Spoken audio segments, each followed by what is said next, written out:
Hi everyone, this is Rajendra Vadde, lecturer in Political Science, Government Degree College, Mehboobabaad. Now I am going to discuss about powers and functions of the Parliament. మనం ఇప్పుడు భారత parliament యొక్క అధికారాలు విధుల గురించి తెలుసుకుందాం. I have already discussed about composition of the parliament in earlier class. మనం already గత క్లాస్లో పార్లమెంట్ యొక్క నిర్మాణము అనగా లోక్సభ మరియు రాజ్యసభ సభ్యులు ఏ విధంగా ఎన్నికవుతారు, వాటి యొక్క సీట్ల వివరాలు మొదలగు అనేక అంశాల గురించి ఇంతకు ముందు క్లాస్లో తెలుసుకోవడం జరిగింది. ఇప్పుడు పార్లమెంట్ యొక్క అధికారాల విధులను గురించి తెలుసుకుందాం. According to Article 79, there shall be a parliament for the Union Legislature. భారత రాజ్యాంగంలోని 79వ అధికరణ ప్రకారము భారతదేశానికి ఒక పార్లమెంట్ అనేటువంటిది ఉంటుంది. అందులో భారత రాష్ట్రపతి, లోక్సభ, రాజ్యసభ పేర్కొంటుంది. పార్లమెంట్ అనగా లోక్సభ, రాజ్యసభ మరియు రాష్ట్రపతి అని పేర్కొంటుంది. భారతదేశము పార్లమెంటు తర విధానాన్ని బ్రిటన్ నుండి స్వీకరించడం జరిగింది. We have taken from the parliamentary form of government from Britain Constitution. Parliament అనేక అధికారాలని కలిగి ఉంటుంది. ముఖ్యంగా ఇక్కడ చూసినట్లయితే పార్లమెంట్ యొక్క అధికారాలని ఈ క్రింద 6 రకాలుగా వర్గీకరించవచ్చు. అకార్డింగ్ టు ఆర్టికల్ భారత రాజ్యాంగంలోని 5వ భాగంలో 79 నుండి 122 వరకు గల అధికరణలు భారత పార్లమెంట్ యొక్క నిర్మాణము, అధికారాల విధుల గురించి తెలియజేస్తాయి. 5th part of the Indian constitution article 79 to 122 discuss about the powers and functions of the parliament. Parliament ఈ క్రింది అధికారాలు కలిగి ఉంటుంది: శాసన నిర్మాణ అధికారాలు, కార్యనిర్వాహక అధికారాలు, ఆర్థిక అధికారాలు, న్యాయ సంబంధ అధికారాలు, ఎన్నిక అధికారాలు, రాజ్యాంగ సవరణ అధికారం, legislature powers and functions, executive powers, control over the council of ministers, financial powers and constitutional amendment powers, electoral powers and judiciary powers. The most important functions of the parliament are providing the council of ministers and law making process, election of the president and vice president, right to recommend the removal of the certain higher officials. President can be impeached by parliament for the violation of constitution. Various parliament committees are formulated to check the government functions. Parliament యొక్క అత్యున్నతమైనటువంటి అతి ప్రధానమైనటువంటి అంశం ఏంటంటే శాసనాలని రూపొందించటము మరియు ఆ యొక్క రాష్ట్రపతి, ఉపరాష్ట్రపతి ఎన్నికలకు సంబంధించి ఎన్నుకోవడము మొదలగు అంశాలని మనం ప్రధానంగా చెప్పుకోవచ్చు. ఇంకా పార్లమెంట్ యొక్క శాసన నిర్మాణ అధికారాలు కనుక చూసినట్లయితే legislative powers and functions of the parliament ఇంతకుముందే పేర్కొన్నటువంటి 79 నుండి 122 వరకు గల అధికరణలు శాసన నిర్మాణం గురించి పేర్కొంటాయి. భారతదేశానికి అంతటికి కూడా అత్యున్నతమైనటువంటి శాసన నిర్మాణ అంగము భారత పార్లమెంట్. అంటే పార్లమెంటు రూపొందించేటువంటి చట్టాలు దేశానికంతటికి, భారత భూభాగానికి అంతటికి కూడా వర్తిస్తాయి. అట్లాగే ఈ యొక్క మరి పార్లమెంటు ఎటువంటి అంశాలపైన చట్టాలను రూపొందిస్తుంది అంటే పార్లమెంటు కేంద్ర జాబితా మరియు ఉమ్మడి జాబితాలో ఉన్నటువంటి అంశాలపైన చట్టాలని రూపొందిస్తుంది. ఇక్కడ కేంద్ర, రాష్ట్ర, ఉమ్మడి జాబితాలు అనేటువంటివి కేంద్ర రాష్ట్ర ప్రభుత్వాల మధ్య అధికారాల విభజనలో భాగంగా ఈ యొక్క 3 జాబితాలుగా ఈ యొక్క అంశాలని వర్గీకరించడం జరిగింది. మనము 1935 ఇండియన్ గవర్నమెంట్ యాక్ట్ కనుక చూసినట్లయితే 1935 ఇండియన్ గవర్నమెంట్ యాక్ట్లోనే ఈ యొక్క ప్రభుత్వ అధికారాలని కేంద్ర రాష్ట్రాల మధ్య మూడు జాబితాలుగా వర్గీకరించడం అనేటువంటిది జరిగింది. అది భారత రాజ్యాంగంలో 1935లో పేర్కొన్నటువంటి ఆ మూడు జాబితాలు అనేటువంటివి అలాగే పొందుపరచడం జరిగింది. అయితే ఈ యొక్క అధికారాలని మూడు రకాలుగా కేంద్ర జాబితా యూనియన్ లిస్ట్ అండ్ రాష్ట్ర జాబితా స్టేట్ లిస్ట్, అట్లాగే ఉమ్మడి జాబితా కాన్కరెంట్ లిస్ట్ మూడు రకాలుగా పేర్కొనడం జరిగింది. కేంద్ర జాబితాలో ప్రధానంగా 99 అంశాలు, there should be 99 concepts in union list. ఈ యొక్క కేంద్ర జాబితాలో ఉన్నటువంటి అంశాలు అయినటువంటి రైల్వేలు, దేశ రక్షణ, ద్రవ్యము, ద్రవ్య చలామణి, నాణాల ముద్రణ, బ్యాంకింగ్, బీమా మొదలగు అనేక అంశాలని, తంతి తపాల, టెలిగ్రాఫ్, ఇటువంటివన్నీ కూడా కేంద్ర జాబితాలో ఉన్నటువంటి అంశాలు. ఆ యొక్క కేంద్ర జాబితాలో ఉన్నటువంటి అంశాలపైన చట్టాన్ని రూపొందించే అధికారము పార్లమెంటుకు మాత్రమే కలదు. ఈ యొక్క కేంద్ర జాబితాలో ఉన్నటువంటి అంశాలపైన చట్టాలను రూపొందించేటువంటి క్రమంలో ఆ యొక్క అంశం పైన బిల్లులని ప్రవేశపెట్టడానికి పార్లమెంటులో ఉన్నటువంటి లోక్సభ లేదా రాజ్యసభలో ఏ సభలోనైనా బిల్లుని ప్రవేశపెట్టవచ్చు. ఆ బిల్లుని రెండు సభలు కూడా ఆమోదించినట్లయితే తర్వాత రాష్ట్రపతి ఆమోదం ద్వారా అది చట్టంగా అమల్లోకి వస్తుంది. అయితే కొన్ని సందర్భాలలో రెండు సభల మధ్యన సాధారణ బిల్లుల విషయంలో అది ప్రతిష్టంభన వచ్చినప్పుడు ఆర్టికల్ 108 ప్రకారము 108 ప్రకారము రాష్ట్రపతి ఉభయ సభల సంయుక్త సమావేశాన్ని ఏర్పాటు చేయవచ్చు.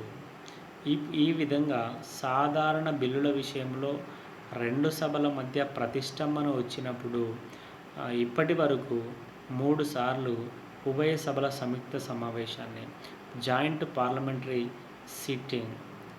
Parliamentary session according to article 108 the president can be calls for joint parliamentary sitting. 108 ప్రకారం రాష్ట్రపతి ఉభయ సభల సంయుక్త సమావేశాన్ని ఏర్పాటు చేస్తాడు. అది ఇప్పటి వరకు 3 సార్లు మాత్రమే ఏర్పాటు చేయడం జరిగింది.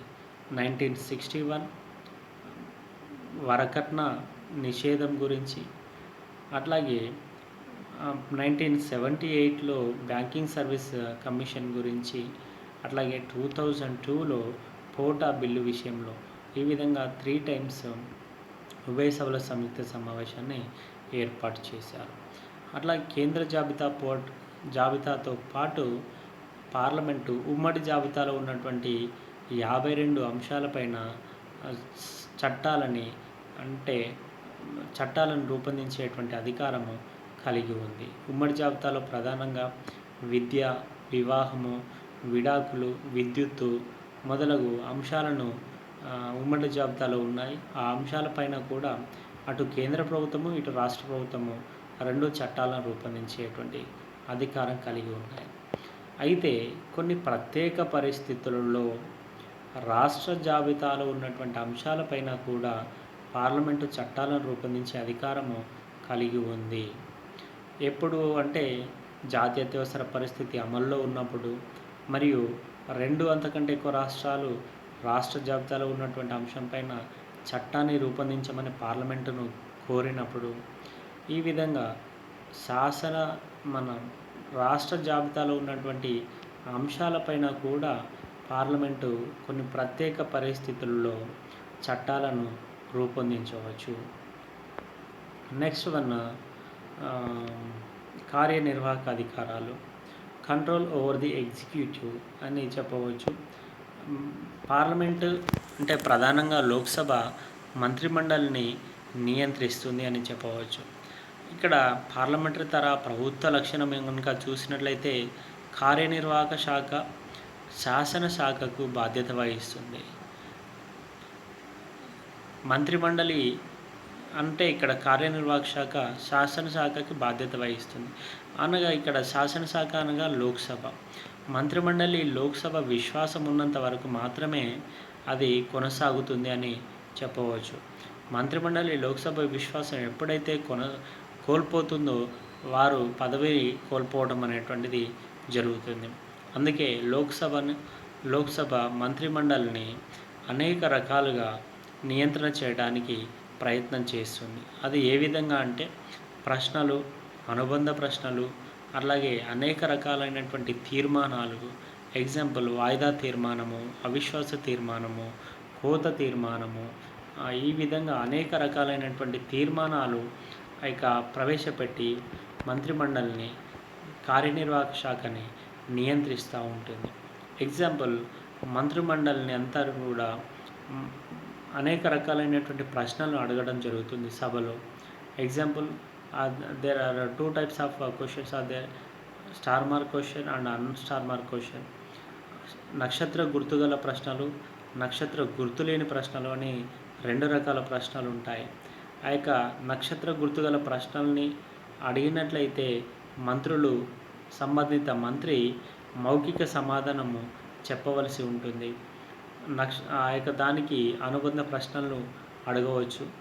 నక్షత్ర గుర్తు లేనటువంటి ప్రశ్నల్ని మంత్రి లిఖితపూర్వకంగా సమాధానం చెప్పవలసి ఉంటుంది. దీనికి అనుబంధ ప్రశ్నలని అనుమతించటము జరగదు.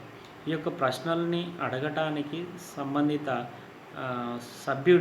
అడిగేటువంటి సభ్యుడు స్పీకర్కి ముందస్తుగా 10 రోజుల ముందస్తుగానే పర్మిషన్ తీసుకోవాల్సి ఉంటుంది. అట్లాగే ఇక్కడ అనేక రకాలైనటువంటి తీర్మానాలను కూడా లోక్సభ ప్రవేశపెట్టడం జరుగుతుంది. అందులో వాయిదా తీర్మానము, adjournment motion and no confidence motion and కోత తీర్మానాలని, token cut motion, economic cut motion అని అనేక రకాల కోత తీర్మానాలని ప్రవేశపెట్టడం జరుగుతుంది.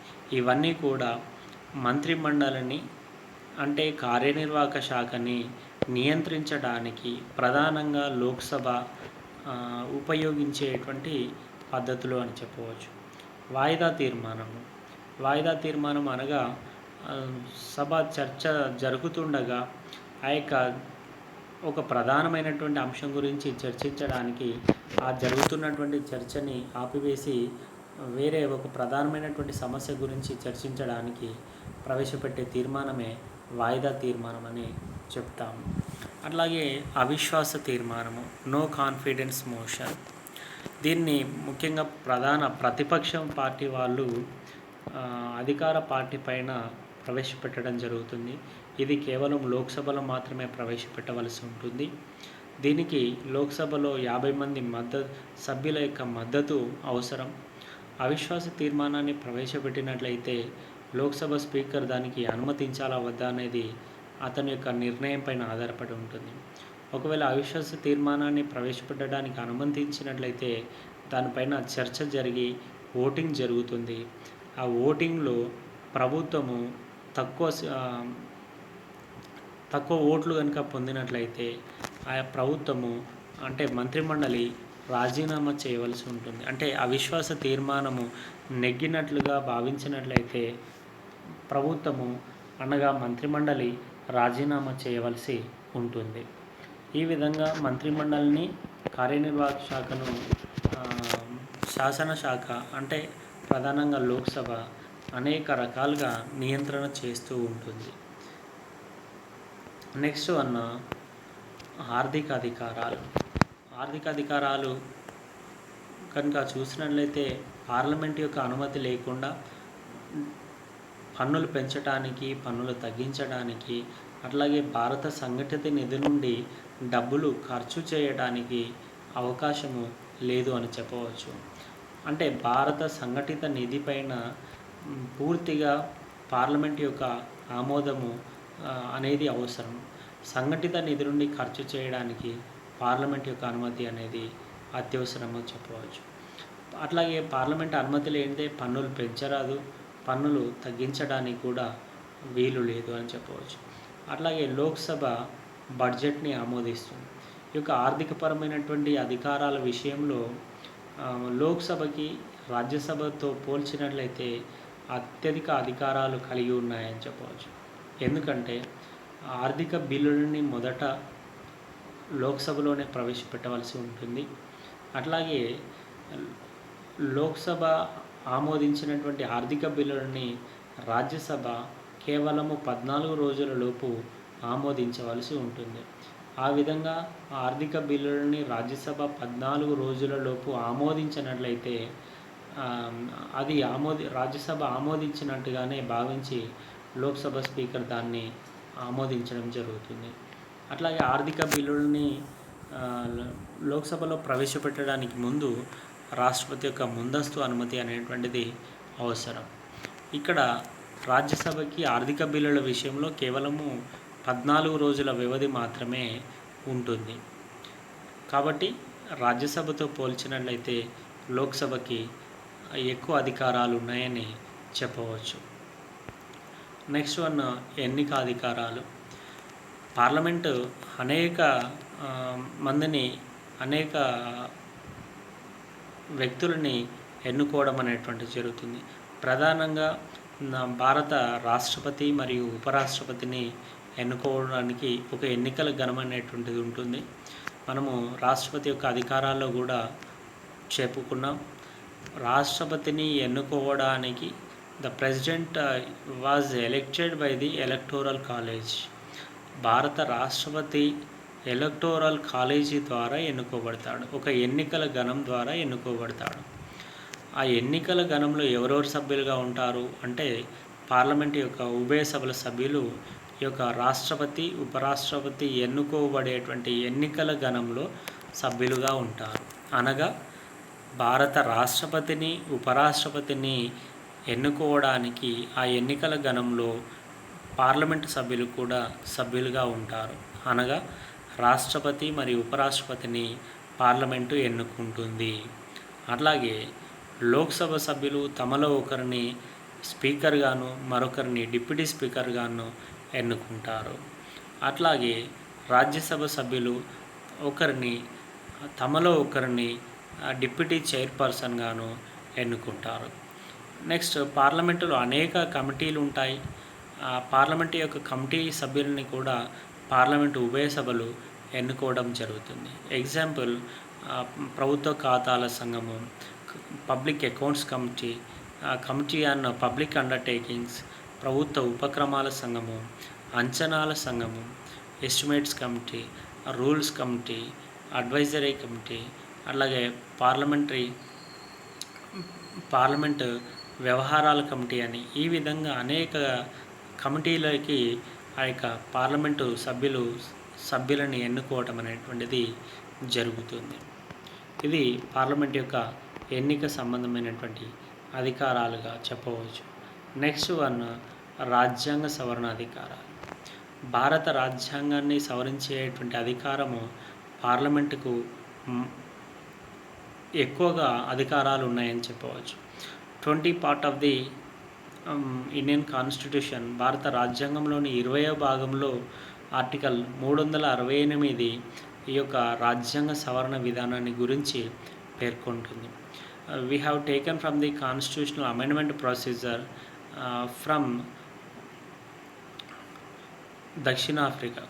రాజ్యాంగాన్ని సవరించేటువంటి విధానాన్ని మనము ఈ యొక్క రాజ్యాంగ సవరణ పద్ధతి అనేటువంటిది మనము దక్షిణాఫ్రికా రాజ్యాంగం నుండి స్వీకరించడం జరిగింది. భారత రాజ్యాంగంలోని 368వ అధికరణ భారత రాజ్యాంగాన్ని 3 పద్ధతుల ద్వారా 3 విధాలుగా సవరించవచ్చు అని పేర్కొంటుంది. అది సాధారణ మెజారిటీ పద్ధతి, సింపుల్ మెజారిటీ ప్రొసీజర్, అండ్ ప్రత్యేక మెజారిటీ పద్ధతి, స్పెషల్ మెజారిటీ మెథడ్, అండ్ ద్విపక్ష ప్రత్యేక మెజారిటీ పద్ధతి. ఈ 3 విధాల పద్ధతుల ద్వారా భారత రాజ్యాంగాన్ని సవరించవచ్చు. ఫస్ట్ వన్, సాధారణ మెజారిటీ పద్ధతి, simple majority method. According to article 368 20 part of the Indian Constitution says about the procedure for the amendment of the Constitution in 3 ways. First one, by the simple majority of a parliament. The list of a few provisions that can be amended this way: admission or establishment of new states, కొత్త రాష్ట్రాలను ఏర్పాటు, వాటిని చేర్చుకోవటము, a formation of new states and alternation of areas, boundaries or names of existing states, abolition of creation of legislative councils in state, రాష్ట్రాలలో విధాన పరిషత్తులని ఏర్పాటు చేయటము, రద్దు, కొత్త రాష్ట్రాలను ఏర్పాటు చేయటము, సరిహద్దులను మార్చటము, పేర్లని మార్చటము, అట్లాగే పార్లమెంట్ యొక్క సభ్యుల యొక్క జీతాలు మొదలగు అనేక అంశాలని పార్లమెంటు సాధారణ మెజారిటీ పద్ధతి ద్వారా సవరించడానికి అవకాశం ఉంది. అట్లాగే కొన్ని అంశాలను కనుక చూసినట్లయితే పార్లమెంటు 2/3 వంతు మెజారిటీతోటి ఆమోదించినట్లయితే సరిపోతుంది. అప్పుడు రాజ్యాంగాన్ని సవరించడానికి అవకాశం ఉంటుంది. కొన్ని అంశాలని పార్లమెంటు 2/3 వంతు మెజారిటీతో పాటు దేశంలో ఉన్నటువంటి సగానికంటే ఎక్కువ రాష్ట్రాలు దాన్ని ఆమోదించాల్సి ఉంటుంది. By the special majority in both houses of parliament with consent of more than half of the states. The majority of the provisions in the Constitution need to be amended by a special majority of the Parliament, which is more than 50% of total membership of the House and 2/3 of the members of the House present and voting. Parliament 2/3 వంతు మెజారిటీతో పాటు 2 సభలు, అట్లాగే దేశంలో ఉన్నటువంటి సగానికంటే ఎక్కువ రాష్ట్రాలు ఆమోదించినట్లయితే ఈ క్రింది అంశాలని సవరించడానికి వీలవుతుంది. Example: fundamental rights and directive principles of state policy and other. ఇంకా కొన్ని అంశాలని, ముఖ్యంగా ప్రాథమిక హక్కులు, ఆదేశిక సూత్రాలు మొదలగు అంశాలని పార్లమెంటు 2 సభలు 2/3 వంతు మెజార్టీతో పాటు దేశంలోని సగానికంటే ఎక్కువ రాష్ట్రాలు ఆమోదించాల్సి ఉంటుంది. And last one, by the special majority in both houses of parliament. కొన్ని అంశాలని పార్లమెంటు 2/3 వంతు మెజార్టీతో 2 సభలు ఆమోదించినట్లయితే అది సవరించినట్లుగా భావించడం జరుగుతుంది, సవరణ అమల్లోకి వస్తుంది. Example: election of the president and it's manner, extent of the executive power of the union and the states, Supreme Court and High Courts, distribution of legislative powers between the union and states, and any of the list in the 7th schedule. ముఖ్యంగా parliament 2/3 వంతు మెజార్టీతో 2 సభలు కూడా ఆమోదించినట్లయితే supreme court అధికారాలు మరియు high court యొక్క అధికారాలకు సంబంధించి మరియు పార్లమెంట్ యొక్క రాష్ట్రపతి యొక్క అధికారాలకు సంబంధించి, అలాగే కేంద్ర ప్రభుత్వము రాష్ట్ర ప్రభుత్వం యొక్క అధికారాలకు సంబంధించి ప్రధానమైనటువంటివి. అట్లాగే 7th షెడ్యూల్లో ఉన్నటువంటి కొన్ని అంశాలని ఇవి పార్లమెంటు 2 సభలు 2/3 వంతు మెజార్టీతోటి ఆమోదించినట్లయితే అది ఆ రాజ్యాంగ సవరణ అమల్లోకి వస్తుందని చెప్పవచ్చు. నెక్స్ట్ వన్, న్యాయ సంబంధ లేదా తొలగింపు అధికారాలు. పార్లమెంటు రాష్ట్రపతి ఉపరాష్ట్రపతిని ఎన్నుకోవడమే కాకుండా పార్లమెంటు రాష్ట్రపతి ఉపరాష్ట్రపతిని తొలగించేటువంటి అధికారాన్ని కూడా కలిగి ఉంటుంది. మనం రాష్ట్రపతి అధికారాల్లో చెప్పుకున్నాం. రాష్ట్రపతి the president of India can be impeachment by the parliament by the 2/3 majority. భారత రాష్ట్రపతిని తొలగించడానికి మహాభియోగ తీర్మానం అనేటువంటి పద్ధతి ద్వారా పార్లమెంటు 2 సభలు 2/3 వంతు మెజార్టీతోటి ఆ తీర్మానాన్ని ఆమోదించినట్లయితే రాష్ట్రపతిని పదవి నుండి తొలగించవచ్చు. అట్లాగే ఉపరాష్ట్రపతిని కూడా తొలగింపు తీర్మానం ద్వారా పార్లమెంటు 2 సభలు హాజరై ఓటు చేసిన వారిలో 2/3 వంతు మెజార్టీతోటి ఆమోదించినట్లయితే ఉపరాష్ట్రపతిని కూడా పదవి నుండి తొలగించవచ్చు. The vice president of India can be removed from his office by that parliament. ఉపరాష్ట్రపతిని మరియు రాష్ట్రపతిని ఇద్దరిని కూడా పార్లమెంటు తొలగించవచ్చు. అంతేకాకుండా సుప్రీంకోర్టు మరియు హైకోర్టు ప్రధాన న్యాయమూర్తిని, ఇతర న్యాయమూర్తులను కూడా పార్లమెంటు 2 సభలు 2/3 వంతు మెజారిటీతోటి ఆమోదించినట్లయితే వారిని పార్లమెంట్ యొక్క సిఫార్సు మేరకు, తీర్మానం మేరకు రాష్ట్రపతి పదవి నుండి తొలగించడం జరుగుతుంది. సుప్రీంకోర్టు, హైకోర్టు న్యాయమూర్తులని, ప్రధాన న్యాయమూర్తులని తొలగించడానికి కూడా పార్లమెంట్ అభిశంసన తీర్మానం ద్వారా వారిని 2/3 వంతు మెజార్టీతోటి ఆ తీర్మానాన్ని ఆమోదించినట్లయితే రాష్ట్రపతి సుప్రీంకోర్టు మరియు హైకోర్టు ప్రధాన న్యాయమూర్తిని, ఇతర న్యాయమూర్తులని తొలగించడం జరుగుతుంది. And election commissioner and controller and auditor general, union public service commission chairperson and members. Union public service commission chairperson సభ్యులని, ఎన్నికల ప్రధానాధికారి ఇతర అధికారులని, కంట్రోలర్ అండ్ ఆడిటర్ జనరల్ మొదలగు వారిని కూడా సుప్రీంకోర్టు న్యాయమూర్తిని తొలగించేటువంటి పద్ధతి ఏ విధంగా ఉంటుందో ఆ విధంగా వీరిని కూడా, అనగా పార్లమెంటు 2 సభలు 2/3 మెజారిటీతోటి ఆమోదించినట్లయితే ఈ పై వ్యక్తులని తొలగించవచ్చు. పార్లమెంటు ఆ విధంగా తొలగిస్తుంది. వీటినే పార్లమెంటు యొక్క న్యాయ సంబంధ లేదా తొలగింపు అధికారాలని పేర్కొంటాము.